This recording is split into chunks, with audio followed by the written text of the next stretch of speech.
I think the excitement is building up this afternoon as I can feel the nervous and excited energy of everyone here inside the ballroom. So, we are now down to our eighth, last but not the least, speaker this afternoon before we start the awarding proper. So, without further ado, I would like to introduce to you our next speaker. Our next speaker is a member of the 18th Congress of the Republic of the Philippines, representing the 4th District of the Province of Leyte. She presently chairs the Committee on Disaster Management. In this capacity, she continues her fight against climate change, which was precipitated by her personal experience during the Typhoon Yolanda. She aims to elevate this pursuit by focusing on disaster prevention through resiliency and climate change adaptation. Her past accomplishments include being chair of the Committee on Tourism in the 17th Congress. She successfully led the committee in the Boracay investigations, which eventually led to one of the most pivotal courses of action in tourism history. She also championed the protection and restoration of the Banawe Rice Terraces, a UNESCO World Heritage Site, mustering interagency support to raise funding of the Terraces Restoration Initiative and the United Movement of the Heritage. Our next speaker likewise co-chaired in the House of Representatives investigation of the tragic Resorts World incident. Furthermore, she represented the Philippines in the Smart Island World Congress, an international tourism summit held in Mallorca, Spain in April 2018. In September 2017, she served as rapporteur in the 38th General Assembly of the ASEAN Interparliamentary Assembly, which was held in Manila. Our next speaker is implementing her tourism advocacy in her own district by undertaking the creation of the 4th District of Leyte Tourism Master Plan. This long-range plan integrates sustainability and resiliency to climate, security and disaster, and alongside tourism growth. She was also at the forefront of immediate relief efforts. In the aftermath of Typhoon Yolanda, her rebuilding and development projects include the construction of diversion roads and the concreting of all national roads. She has personally contributed to helping thousands of fishing families regain their livelihood. She continues to build and open new classrooms, which feature cost-effective, aesthetic, and eco-friendly design. Her commitment to her district stretches on to her personal projects as well. In 2015, she founded the nonprofit organization Truist Society, which offers top-of-the-line lifestyle products. The Truist profits are dedicated to funding sustainable development projects in the 4th District, such as providing solar lighting to barangays and replacing thousands of bangkas to Typhoon Yolanda. She's an influential personality across both career and lifestyle spheres. She's a graduate of the University of the Philippines, happily married to Ormoc City Mayor Richard Gomez, and they are blessed with a lovely daughter, Juliana. Ladies and gentlemen, last but not the least, our lovely speaker this afternoon, let's welcome Ms. Lucy Marie Torres Gomez, representative for the District of Leyte.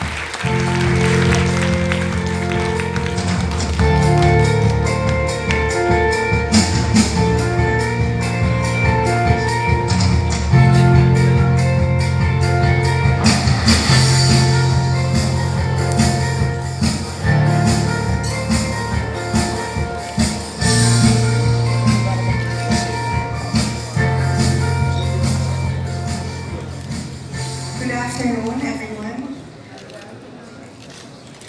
I am honored to stand before all of you esteemed leaders in local government. On my table is Architect Pablo Fox, who's also doing wonderful work for us in Ormoc. And I'd like to thank Mr. Dante of the Manila Times for this invite. May hapon ng galing. I'm here to talk about disaster, and I'd like to begin by saying that disasters have a way of connecting people, even strangers. Don't you agree? always we say, asa ka? Kung magkahita po sa undoy. Saan ka ng undoy? Where were you when the land lagit? Tingin ka maakti? From there, conversations and even friendships develop. As Pinoys, we even refer to our typhoons with almost some amount of endearment, being on first name basis with them. This goes to show that all of us have our own personal stories to tell. But I do have one hope, that these stories we tell today will remain in the past, because there will be no more tragedies to recount. Typhoon, yes, but traumatic memories, no more.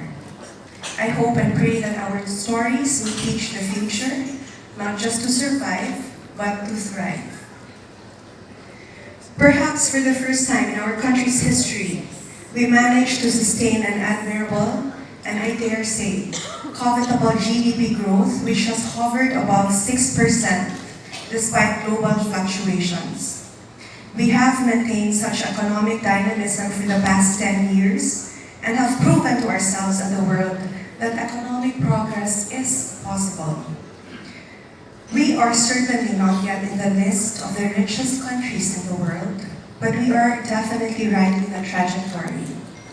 This road may seem like Dorothy's yellow brick road to becoming a tiger economy, and for all of us who remember The Wizard of Oz, yes, it was a nice and shiny road, but we know that it did not come free of any bumps and hiccups, to say the least. Sustainability has become quite a buzzword in the past few years. Everybody wants to be sustainable this, sustainable that.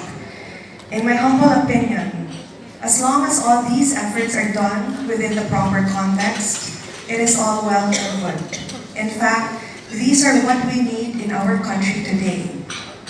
So let's take a bit of time to talk about the effective context where sustainability can bring the most impact. I'm sure you've heard of the hashtag rich people problems that's so popular on the internet these days. Problems like which car to buy, where to go on your next vacation. But these only become real problems when you actually have the extra money to spend in the first place. Sustainability is somewhat like that. It's a problem that grows hand in hand with economic progress. For example, we all know that the primary culprit for global warming and increased effects of climate change is the release of greenhouse gases into our atmosphere. Greenhouse gases are a consequence of power use, transportation use, and agricultural production. In a country with very low economic activity, greenhouse gas emissions are negligible. Another example is waste management, both solid and water waste, especially toxic wastewater. We just witnessed the devastating effects of ill-managed sewerage in Boracay and how that set back the country's tourism industry. This problem was a result of rapid but poorly managed growth in tourist activities. As long as the Philippine economy continues to advance, the challenge of sustainability will always be looming over. So what is sustainability and why do we need it? The 1987 Brundtland Report, commissioned by the United Nations, pioneered the concept of sustainable development, defining it as follows. Sustainable development is development that meets the needs of the present without compromising the ability of future generations to meet their own needs.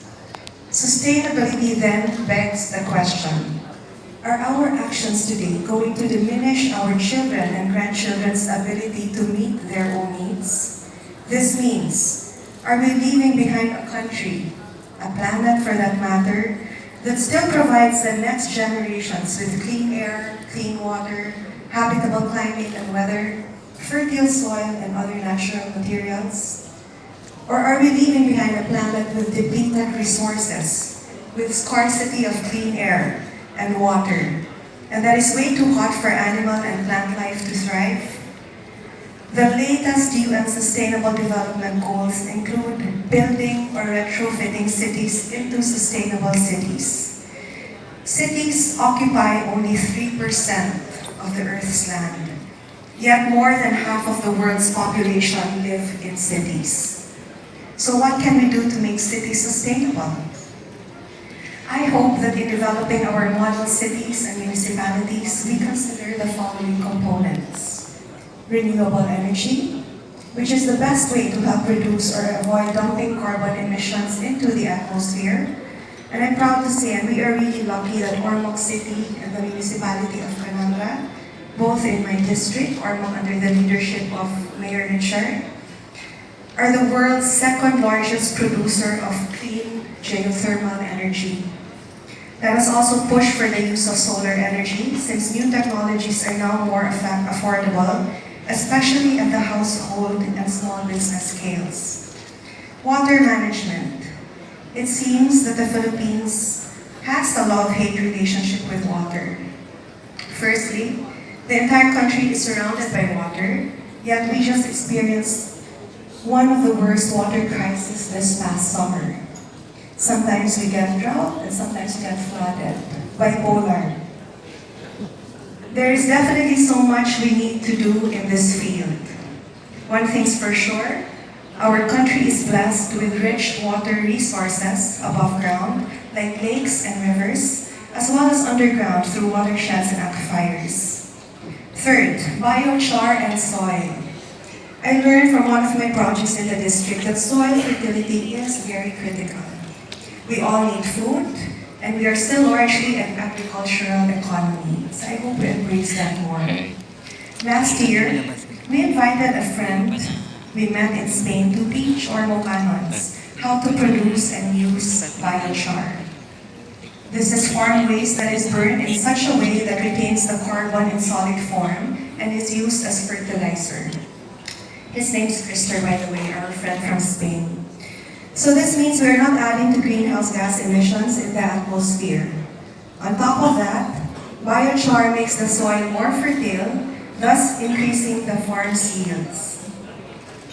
These are just a few criteria that we all need to take into account when planning real estate developments, tourism master plans, and city and municipality land use plans. But sustainability is not yet the end of the line. Going back to that iconic definition of sustainability, it talks about ensuring the needs of future generations, with emphasis on future, because there will be no future if there is no now. How can we safeguard the social and economic progress that we have achieved so far? For us to answer this, we need to know what factors put our country's development in danger. Some of these threats are expected, but occur with such short notice and hardly any warning. I'm talking about natural disasters like typhoon, super typhoons, heavy monsoon rains, and even droughts. Lalo na earthquake, wala talagang warning. Some are expected but don't give any notice at all. And some are not expected and give no notice until we receive the call for emergency, like the Marawi conflict or the unfortunate fire incident at Resorts World. These disasters, both natural and human-induced, are so powerful that they cannot be ignored. We cannot afford to close our eyes nor shrug our shoulders in defeat. In terms of natural disasters, the Philippines is the third most vulnerable country in the world. 80% of our disasters are related to typhoons and heavy rains. And let us not forget, none of this is our fault.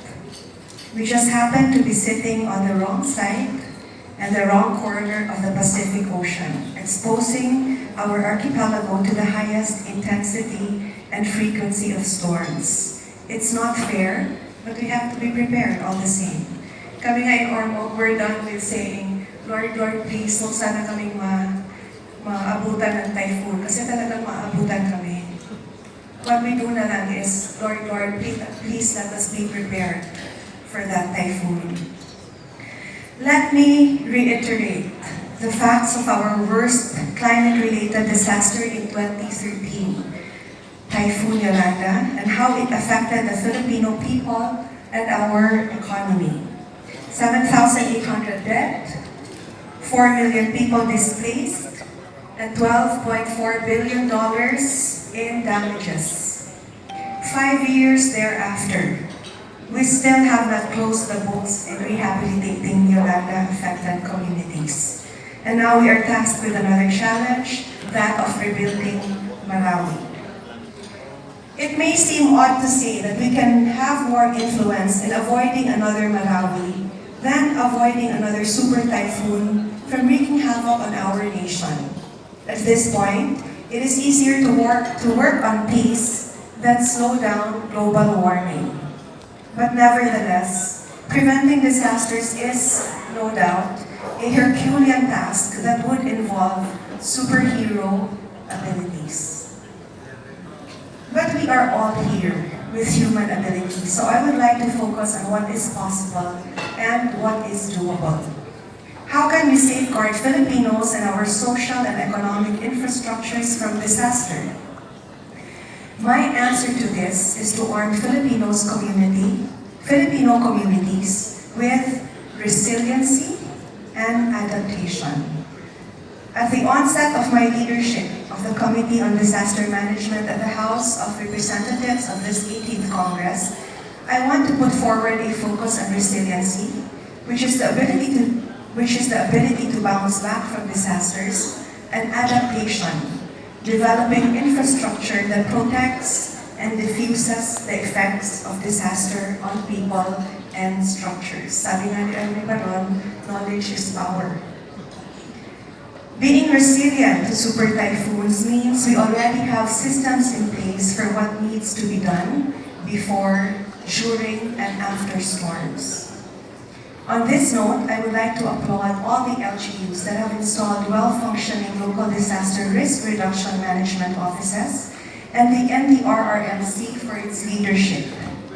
Many LGUs have put in place impressive and well-equipped search and rescue teams, and we have definitely improved on saving lives in the event of natural disasters. But there is so much more we can do to protect our economy and infrastructure from disaster. Almost always, we can evacuate people in the event of a big storm, but we cannot evacuate houses and agricultural crops. So we need to take another look at how we decide where to build houses, city centers, and agricultural and economic activities.